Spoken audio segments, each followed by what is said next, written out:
በክርስትና ሃይማኖት ትልቁ ከባድ ነገር ምንድነው? ብቻን መቆም። የሚያሸልምስ ምንድነው? ብቻን መቆም። ሰዎች ድግስ ተዘጋጁ፣ ሴርሞኒ ሁሉ ሰው ሲደነቅም ይሄ ነገር ሰዎች ይስቁብኝ እኔ አንገቴን አስመትቼ ልውጣ የሚያሰኝ ነገር ይመጣል። ስለዚህ ብቻን መቆም ነው።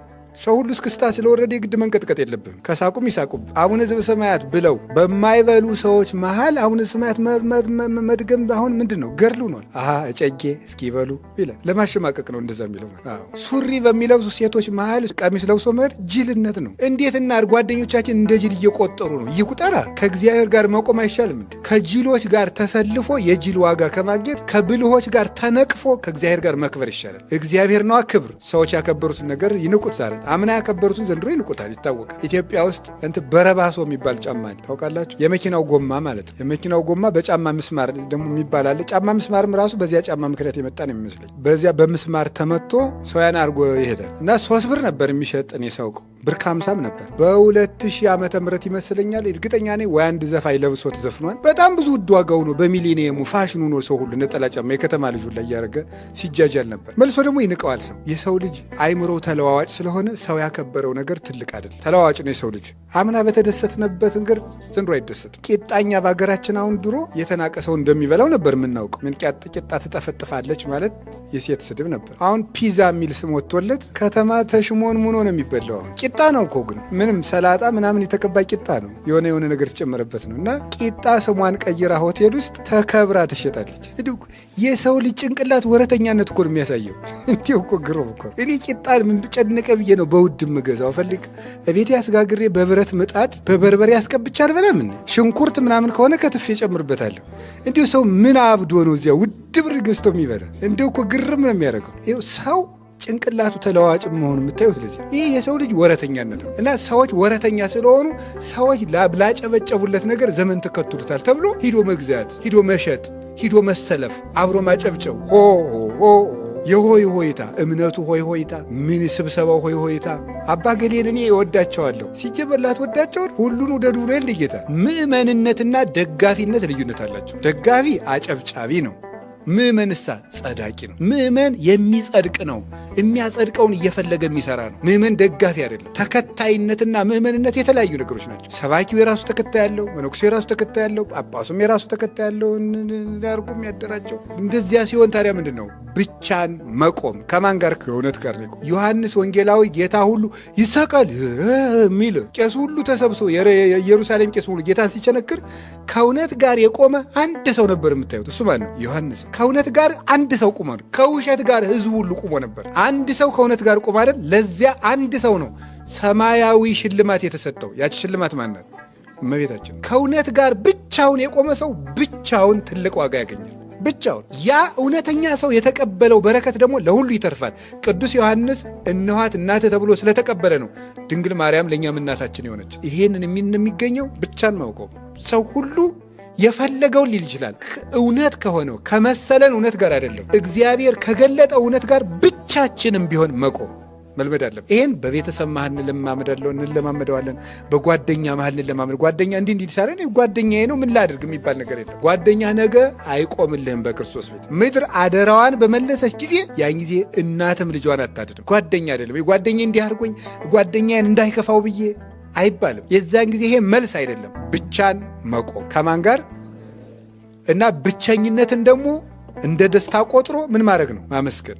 ኤርምያስ ስለ እግዚአብሔር መልካምነት የሚያስተምረን ይሄ ነው። ብቻውን ሆኖ ዘመድ የለም። እንዲያው ሰው እንኳን መጥቶ ቢደበድበው የሚጮህበት ዳኛም የለም። ቤተ መቅደስ ዶ እንኳን እንዳይጸልይ ቤተ መቅደስም የለም። የሚጠጋበት ጎጆ የለም። የሀገሩን ቤት በሙሉ ባቢሎናውያን አቃጥለውት ነው። ብቻውን ማለት ምንም ማንም ሳይኖረው ማለት ምንም የለውም ሀብት፣ ማንም የለውም ሰው ብቻውን ቆሞ እግዚአብሔር ይመስገን ባይኖረንም ምንም ዘርም ባያፈራ በለስም ባታፈራ በጎችም አንበላም ቢሉ በጎቹም አንበላም አሉ ያለውን እምተበልኦ ብለው ሊቃውንቱ አቅንተውታል። በጎችም አንበላም አሉ። በጎችም ቢጠፉ ከብቶችም ቢጠፉ በለስም ባታፈራ ዘይትም ቅባቷን ባትሰጥ ግን እግዚአብሔር ስላለን በሉ እግዚአብሔር ይመስገን በሉ። ቅዱስ ጳውሎስ እናንተ የፊልጵስዩስ ሰዎች ባለፈው ታስሬ ሳለ ገንዘብ አዋታችሁ ስለላካችሁልኝ ደግ አደረጋችሁ፣ በመከራዬም ተሳትፋችኋል አለና ምን አለ መሰላችሁ? ነገር ግን እንደዚህ ስላችሁ ጊዜ እንዳትታበዩ ያለኝ እንደሚበቃኝ አውቃለሁና። ሊቃውንቱ ትርጓሜያቸው ላይ ጳውሎስ ምን አለውና እንዲህ የሚል ሃይማኖቱ ጳውሎስ ያለኝ ይበቃኛል የሚል ምን ኖሮት ነው? ሃይማኖቱ አለው፣ እግዚአብሔር አለው። እግዚአብሔር ካለው የእግዚአብሔር የሆነው ሁሉ የሱ ነው። ምንም የለንም ግን ሁሉ አለን አለ። ምንም የለንም ሁሉ አለን። የሚያውቀን የለም ሁሉ ያውቀናል አለ። በእግዚአብሔር ዘንድ ታዋቂ ሰዎች አይደለንም፣ በእግዚአብሔር ግን የታወቅን ነን ብሎ የተናገረው ለዚህ ነው። እና እንደ ኤርምያስ ብቻ ነው እግዚአብሔር መልካም ነው ማለት ሲኖረን ዘመድ አጠገባችን ክብብ እንወድሃለን እንወድሻለን ስንባል አይደለም። ብቻን ቆሞ እግዚአብሔር ይመስገን። ብቻን ማለት ምንድን ነው? ከሀብትም ተለይቶ፣ ከጤናም ተለይቶ፣ ከቤትም ተለይቶ፣ ከዘመድም ተለይቶ፣ ጓደኛም ጠፍቶ፣ ጤናም ጠፍቶ፣ ሁሉም ታቶ፣ ሰላምም ጠፍቶ፣ በተለይ በዚህ ዘመን ይሄን የገጠሙት ኤርምያስ ታዲያ በሰላም ዘመን ሆኖ ነው አይደለም። ሰላም በሌለበት ሰዓት ልብን ሰላም ማድረግ ለሚያምን ሰው ከባድ ነው። ለሚያምን ሰው ቀላል የሚሆነው እግዚአብሔርን ያሰብን። ቅዱስ ዳዊት ይህን ተነግሯል። ደስ ነው የሚለው እኮ ቅዱስ ዳዊት እግዚአብሔርን አሰብኩት እነሳ ደስ አለኛል። ግፍ ሲበዛበት ፍትሁን ያስበዋል፣ ሲርበው መጋቢነቱን ያስበዋል፣ በኃጢአት ሲወድቅ ቸርነቱን ያስበዋል። እግዚአብሔርን አሰብኩት ደስ አለኛል። ፍጡርን ቢያስቡት ምኑን ደስ ያሰኛለሁ? ቅዱሳንን አይደል? መልካም እንደሱ መልካም ይሆነዋል። እግዚአብሔር መልካም ነው። ዛሬ ወስዶ በስደት ሀገር ተንከባክቦ ከሄዱበት ሀገር እንደገና ሰላም ሰጥቶ እንደገና ደግሞ ከተማረኩበት ሀገር ውስጥ አስከብሮ 3 ደቂቅን የሚያሉ ጀግኖች ደግሞ አስመጣ። ጎበዝ። የእግዚአብሔርን ሰው መጨረስ አይቻልም። የእግዚአብሔር ሰው በምድር ኃይል አያልቅም። የእግዚአብሔር ሰው መቼም አለ። እግዚአብሔር በኢየሩሳሌም ብቻ የሚያሸንፍ አይደለም፣ ሰው ነው በሀገሩ የሚያሸንፍ። ዛሬማ በሰው ሀገር አግኝተኸኝ አይደል? ሰው የሰው አቅሙ በሰፈሩ ነው። እግዚአብሔር ግን ሰፈር ስለሌለው ባቢሎን ብትሄድ ይዋጋል፣ ግብፅ ብትወርድ እዚያም ያሸንፋል። እግዚአብሔር ከተማ ላይ ተወስኖ የሚያሸንፍ አምላክ አይደለም። ግዛቱ በሁሉ የሰፈነ ነው። እግዚአብሔር መንግስቱ ሰፋኒት ናት፣ የትም አለች። ፍርድ ቤት ወንበሩ በሌለበት ፍርድ አይሰጥም። እግዚአብሔር ግን ዓለም ሁሉ የእግሩ መረገጫ ናት። ሰማይ መንበሬ ነው፣ ምድር የእግሬ መረገጫ ናት ይላል። ስለዚህ እግዚአብሔር በቢሮ አይታጠርም። እግዚአብሔር በወንበር አይቀመጥም። እግዚአብሔር በአዳራሽ አይወሰንም። እግዚአብሔር ሰው በሰራው በጭቃ በጨፈቃ ባነጸው ቤት ውስጥ ተኮድኩዶ የሚቀመጥ አይደለም። እግዚአብሔር መቅደስ ውስጥ ፈርዶ ሜዳ ላይ የሚታጣ አይደለም። ፍርዱ የትም አለች፣ ጌትነቱ የትም ትሰራለች፣ ዕውቀቱ የትም ትመረምራለች። አይኑ የትም ይመለከታል። ምድርን ይመለከታታል፣ ትንቀጠቀጣለች። እጁን ሳይዘረጋ ተራሮቹን ይዳስሳቸዋል፣ እንደ ቅቤ ይቀልጣል። ክንዱ አይደክምም፣ አይታጠፍም። እሱም ስሙ እግዚአብሔር ነው። እዚያ ውስጥ ዳንኤልን አስነሳው። ሕልም እየተረጎመ 3 ደቂቅን አስነሳቸው። እሳት እያጠፉ ዳንኤልን አስነሳው። የአንበሳ አፍ እየዘጋ ከዚያስ እንግዲህ እስራኤላውያን ሰውም አልቋል፣ የቤተ መንግሥት ሰዎችም አልቀዋል።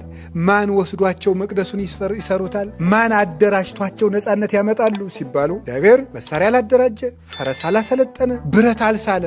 ምን አደረገ? የፋርሱን ንጉሥ አመጣውና የባቢሎንን ንጉሥ እንዲወጋው አደረገው። የባቢሎን ንጉሥ ሲሞት የፋርሱ ንጉሥ እግዚአብሔር መቅደሱን ሰራ ዘንድ አዞኛል አለ። ሂዱ መቅደሳችሁን ስሩ፣ ነፃነት ሰጣችሁ። እግዚአብሔር ከጨካይ ንጉሥ ከናቡከደነጾር ዘር አትርፎ ዘመን አስፍቶ ሞዓብና አሞን እንዲገብሩላቸው ማንም ሰው እስራኤል ቤተ መቅደስ ሲሰሩ በዙሪያው ያሉ አውራጃው ሁሉ እንዲገብርላቸው ብሎ አስገብሮ መቅደስ አሰርቶ አስከብሮ ስመጥር አድርጎ አስወጣቸው። እግዚአብሔር አንሰው የወረዱትን በስተው እንዲመለሱ አደረጋቸው። እግዚአብሔር ነውራችንን ወደ ክብር፣ ድክመታችንን ወደ ኃይል፣ መሸነፋችን ወደ ኃይል የሚለውጥ አምላክ። ስለዚህ እግዚአብሔር መልካም ነው። እግዚአብሔር መልካምነቱ ከስነ ፍጥረት ጀምሮ የነበረ ነው። እስኪ ስለ እግዚአብሔር መልካምነት ትንሽ ነገር ልንገራችሁ። እግዚአብሔር የመጀመሪያው እግዚአብሔር መልካምነቱ መልካም ማለት የዋህ፣ ደግ፣ ውብ፣ የማይጠገብ፣ ሰው ወዳጅ፣ አዛኝ፣ ርኅሩህ፣ በጎ ሁሉ ማለት ነው። መልካም ማለት በጎ ሁሉ፣ ያማረ ማለት ነው። መልካም ማለት ያማረ ማለት ነው። ፍቅር ያምራል፣ ትሕትና ያምራል፣ ደግነት ያምራል፣ ልግስና ያምራል። ስለዚህ መልካም ማለት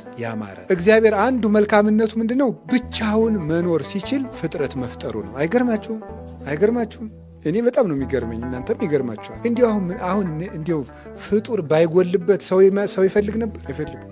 አንድ ፈላስፋ ነበረ። ምን አደረገ መሰላችሁ? የዚህ ዓለም ሰው ሙቶ ሲያልቅ ብቻዬን እኔ ይችን ምድር እየገዛው ልቀመጥ እንደ ልቤ ሙክቱን ሰው ሳይሻማኝ ማረድ፣ ወተቱን ሰው ሳይሻማኝ ማለም፣ መሬቱን ሰው ሳይሻማኝ ማረስ፣ እንደ ልቤ ልኑር ብሎ አሰበና እድሜ የምታራዝም እንጨት ፈልጎ ያችን በጥብጦ ብቻውን ሊጠጣ። ኧረ ሰው እንደው ይገርማል እኮ። ከዚያስ ደግሞ ድንገት ጠብ ሲል ሰው ቢረግጠው እንደኔ ሕያው ይሆናል ብሎ ቢሎ ሰው ከሌለበት ቦታ ሜዳ ሊጠጣ ገንቦውን ተሸክሞ በጥብጦ ያነ ጅልነቱ ነው እንጂ እኮ አንድ ጅብ ቢረግጠውስ የጅልነቱ ጅልነት። ሰው ጠልቶ ጅብ ጋር ሊኖር ነው። ሰው ከሌለበት ቦታ ብዬ ልጠጣው ሲል መልአኩ ምቀኝነት አይወድምና መጥቶ ገንቦውን ላይ ወደ ሰበረበት። በጎኑ ፈሰሰና ሰውነትን የሚያድስ ዕፅ ነው። ግማሽ ሰውነቱ ፈርሶ ግማሽ ሰውነቱ ሕያው ሆኖ ኖረ ይላል። ምቀኝነት አያቸው። ሰው ብቻውን መኖር ይፈልጋል፣ ብቻውን መክበር ይፈልጋል። ሰዎች ለምን ፋሽን ልብስ እንደሚለብሱ እንደሚገዙ ታውቃላችሁ? ሰው የሌለውን ነገር እኮ ማድረግ ስለሚፈልጉ ነው፣ ብቻቸውን መሆን ስለሚፈልጉ። እንዲሁ እኮ ይገርማል። ሰው ያላረገውን ነገር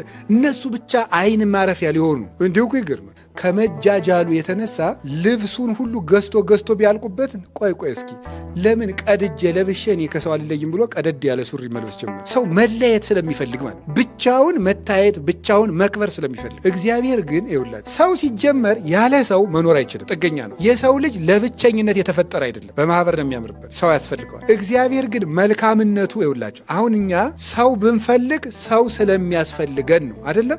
ሰው ያስፈልገን። ለምሳሌ በጣም ድንቅ እንዲው ቆይ ተውት ዘመድ ምናምን ይቅር። በጣም ድንቅ ልብስ እኮ ለመልበስ ድንቁን ልብስ የሚያይ አይን ያስፈልጋል። የሚያይ ሰው ከሌለ ምን ያደርጋል? አፍንጫ ሳይኖር ሽቱ ብትቀባ ምን ያደርግላል? ምንም እስቲ ቦግ እያሉ ሰው ባይኖር ምን ያደርግ? ጦጣው አያደንቅ። ሰው ለመደነቅም እኮ ሰው ያስፈልግ እንዲያደንቅ ማለት። እስቲ ጥሩ ደራሲ ሁኑና እንደዚህ ብሎ እያልክ ለዛፎች አንብብላቸው። ምንም የሚሰባ ጆሮ ስላለ ነው ጥሩ ተናጋሪ መሆን የሚቻለው። ስለዚህ ያለ ሰው ምንም መሆን አይቻልም። ሰው ለእኛ ያስፈልገን እና ሰውን ቢወድ አያስደንቅም። ለሰው አስፈላጊው ስለሆነ ለወፍ ላባው ለሰይፍ ሰገባው ለሰው ሰው ነው ልብሱ ይላል አባ ወግሪስ ሲናገር። ለወፍ ላባው ነው ልብሱ፣ ለሰይፍ ሰገባው ነው፣ ለሰው ግን ልብሱ ሰው ነው። መከበር ይቻላል። አሁን የዓመት በዓል መርጌቶቹ ሻቻቸውን ጠብጥበው ካባቸውን አድርገው መነሳነሳቸውን ይዘው ሲሉ ካባው ለማን ነው የሚለበሰው? የሚያይ የምመን አይን ስላለ። ባይኖር ምን ይላል? በጥንግ ድርብ ብትደርብ ምን ያደርግልህ? ምንም ለወንጌል ክብር ቢሆንም የሚያይ ከሌለ መታየት የለም፣ የሚሰማ ከሌለ መናገር የለም፣ የሚያሸት ከሌለ መዓዛ የለም። ሁሉም ሰው ስላለ የሚደረግ ሰውን ቢወደው ያስፈልገዋል። እግዚአብሔር ግን ችግኝ እንተክላለን። ለምን? መሬቱን እንዲጠብቁ፣ ኦክስጅናቸው ስለሚጠቅመን፣ አፈር እንዳይሸረሸር ስለሚጠቅሙ፣ መድኃኒት ስለሚቀመምባቸው። እግዚአብሔር ችግኝ ሲተክል ግን ምን ሊያደርግልን? መልካም ነው እግዚአብሔር የሚባለው ምንም ሳይፈልግ እግዚአብሔር ብቻዬን ልኑር እስኪ በቃ ቢል ምን ይጎልበታል? አመስጋኝ አይፈልግ። ባህሪው ምስጉን ነው። እኛ ምስጋና የምንፈልግበት ምክንያት ባህሪያችን የተነቀፈ ስለሆነ ነው። ልብ ብላችሁ ስሙ የእግዚአብሔር ቤተሰቦች። አንድ ሰው ቅዱስ እየሆነ ሲሄድ ምስጋና ለምን እንደሚያስጠላው ታውቃላችሁ? ምስጉን የሆነውን የእግዚአብሔርን መልክ እየመሰላት ስለሚሄድ ነው። እግዚአብሔር በባህሪው ምስጋና የሚያስፈልገው አይደለም። ለምን? ምስጉን ነው። የሰው ልጅ እየበቃ ሲሄድ ምን ይሆናል? ብፁዕ ይሆናል። ብፁዕ ማለት ንዑድ ክቡር የተከበረ ክቡር ነው። ስለዚህ አንተ አታከብረው ራሱ ክቡር ስለሆነ። ቅዱሳን እየበቁ ሲሆኑ ምስጋና ውዳሴ ከንቱ የሚያስጠላቸው ክቡር ስለሆኑ ነው። ለብርሃን አታበራለትማ፣ ለሽቱ ሽቱ አትረጨውም፣ እሳትን አታነድለትም፣ ሙቀት አትጨምርለትም፣ በረዶን ቅዝቃዜ አይጨመርለትም፣ ለክቡር ክብር አይጨመርለትም። ክብር ስለሌለው ነው ሰው ክብር የሚፈልግ ሰው ክብር የሌለው ነው። እግዚአብሔር ግን መልካም ነው። ለምን? ሰላም አያስፈልገው፣ ሰላም ነው። የሚያፈቅረው አይፈልግ፣ ፍቅር ነው። የሚያመሰግነው አይፈልግ፣ ምስጉን ነው። የሚሰጠው አይፈልግ፣ ባለጸጋ ነው። የሚፈርድለት አይፈልግ፣ ዳኛ ነው። የሚያስታምመው አይፈልግ፣ ሕይወት ነው። እግዚአብሔር ምንም ሳይፈልግ ብቻዬን ልኑር፣ ለእኔ ምን ያስፈልገኛል?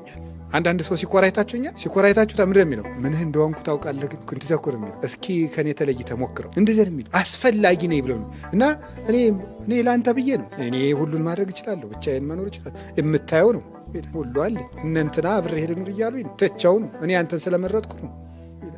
ለአንተ ብዬ ነው፣ ስለምታሳዝነኝ ነው። ይመጻደቃል። እኔ በራሴ መቆም የምችል ሰው ነኝ ይላል። እግዚአብሔር ግን ምንም ሳይፈልግ ዓለምን መፍጠሩ መልካም ነው። ምንም ሳይፈልግ ዓለምን መፍጠሩ ሁሉ ሲሆን እሱ ምንም የሚፈልገው ሳይኖር ይሄንን ነገርማ የእኔ መልካምነትማ ልፍጠርና ለፍጥረት ልስጠው ማለቱ ይሄ እግዚአብሔር መልካም ስለሆነ ነው። እግዚአብሔር መልካም ነው።